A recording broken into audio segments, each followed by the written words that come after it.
Why is the US government preparing for civil war? The last Super Bowl was played right here. We're here for drone repair. Declared martial law. Daddy, what's martial law? This summer's apocalypse movies tap current fears, notes Elysium director Neil Blomkamp. His new blockbuster shows America as a third world state. He says this isn't science fiction, this is today, this is now. 2 in 3 Americans now say the country's going the wrong direction. Half of them say it could require armed revolution. The New York Times notes America's prepping movement, people preparing for the worst, has now gone mainstream. So it's been a corporate takeover, a military-industrial complex so big that if you just take out one underpinning of a too big to fail, the entire system collapses. They essentially called martial law a state of siege in Boston, magnified that in a couple of cities going on at the same time. You're going to see the entire nation break down. The internet has really ripped off the veil and shown what's going on at the highest levels of power in the U.S. And they openly turned their guns against the American people. And now they have a military command that's aimed at the U.S. in blatant violation of posse comitatus that says that the U.S. military cannot be used in the U.S. against American citizens. That's been thrown out the window now. And they're openly militarizing the police, having the police work with the U.S. military in violation of posse comitatus. And they appear to be getting ready for some kind of civil war, some kind of to intern people. We're in a really dangerous time here in the U.S. The guns of the military are now turned against the American people in a way that just never happened before in history. And these hollow point bullets are illegal to use in warfare, and yet DHS wants these huge numbers of them. You know, they have more than enough to kill off the entire population several times. The hollow point expands on impact to almost 3 times its size. The expanding effect means that the bullet dumps its power inside the body, damaging more tissue. A larger wound means a greater chance of hitting an organ, cutting nerves, or severing an artery. It's quite worrisome. I know a lot of people who are getting out of the U.S., and maybe they're the smart ones. Nationwide protests, hunger strikes and sit-ins are currently sweeping the United States, notes the website Popular Resistance. But with a corporate media blackout of any news that threatens their paymasters, a more realistic portrait of America today may be at the cinema. Well, Chattanooga's SWAT team now has a new tool to fight crime, a joint grant paid for the Lenco Bearcat for area police. The new armored truck will help law enforcement save lives. Keene City Councilor Mitchell Greenwald supports the $285,000 federal grant that would buy a Lenco armored vehicle similar to one of these. In fact, the City Council already approved it. The Bearcat has several features designed to help law enforcement. It can fit 10 to 12 fully equipped SWAT members inside. There are slots to shoot chemical agents out of, spotlights, and a faster response time. An outside intercom system allows negotiators to work closer to the action. Look, guys, the fact of the matter is that while police may still be overstepping their authority in the same way they did 50 or 60 years ago, they certainly look a hell of a lot different now. Imagine this scenario. You're sitting in your house, you're kicking back, you're watching TV, and all of a sudden you hear the deafening sound of machine gun fire from low-flying helicopters overhead. You'd probably be a little startled. Hell, you might even think that World War III was going down. Well, the black helicopters flying above might not come as a surprise if you live right here in D.C., but if you live in any other U.S. city, this probably isn't norm. But that could be changing.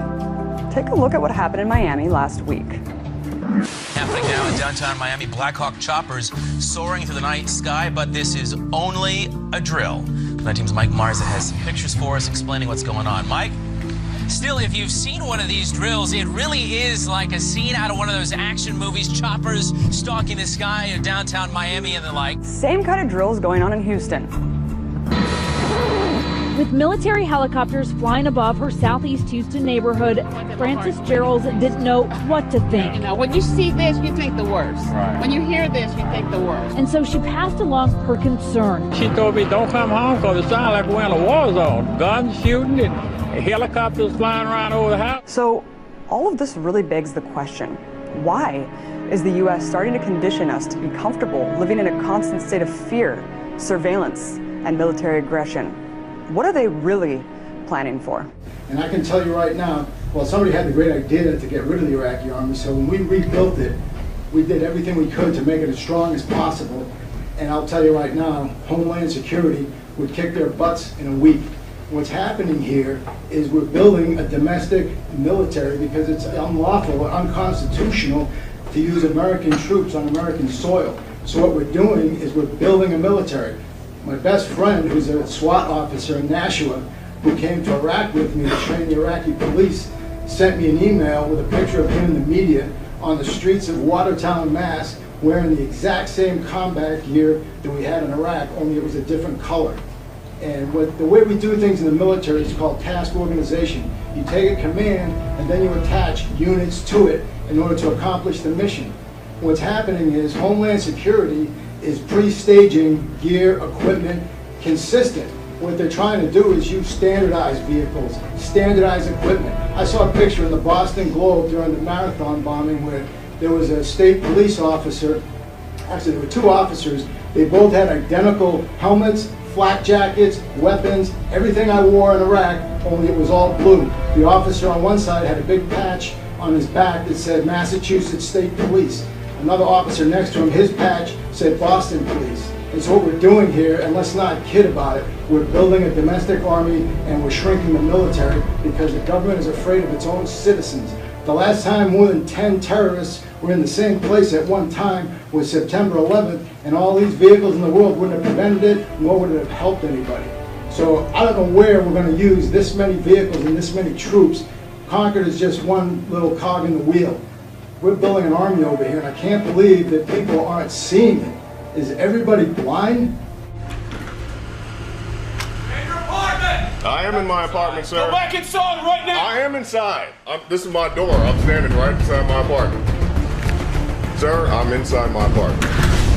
Right now, the cops are banging at the door. It's about 1:30 in the morning. They're still banging on the door. I told them over and over again they're at the wrong address.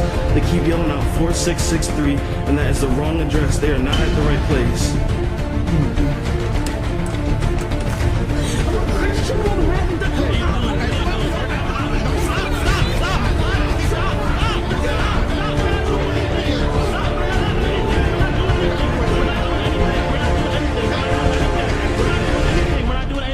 We're not doing anything. Please stop. Please stop. We're not doing anything. We're not doing anything. On the ground. On the ground. Stop. On the ground. What are you doing? Well, the Warrior Cop is basically this idea that police have become more militarized. It applies, to the weapons that they're using, to the uniforms that they wear, which have switched from sort of the police blues to these battle dress uniforms, which mimic military uniforms, to the tactics they use.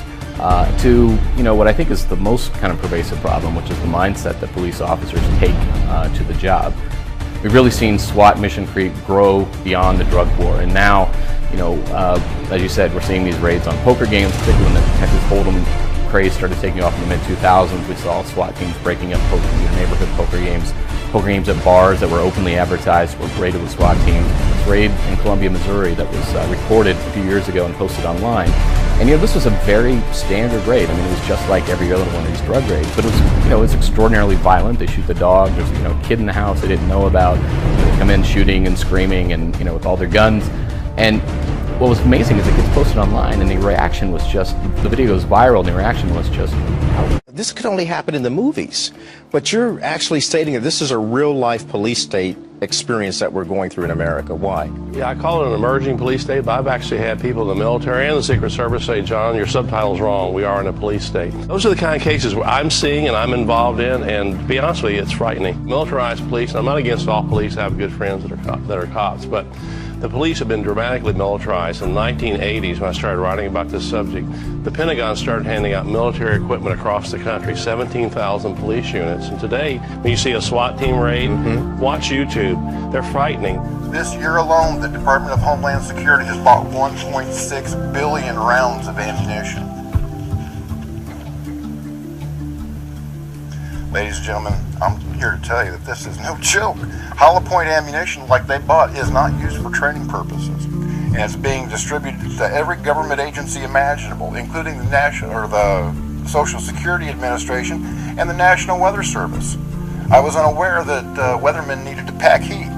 But apparently the federal government is expecting civil unrest in this country, the likes of which have never been seen, and they're getting ready for it.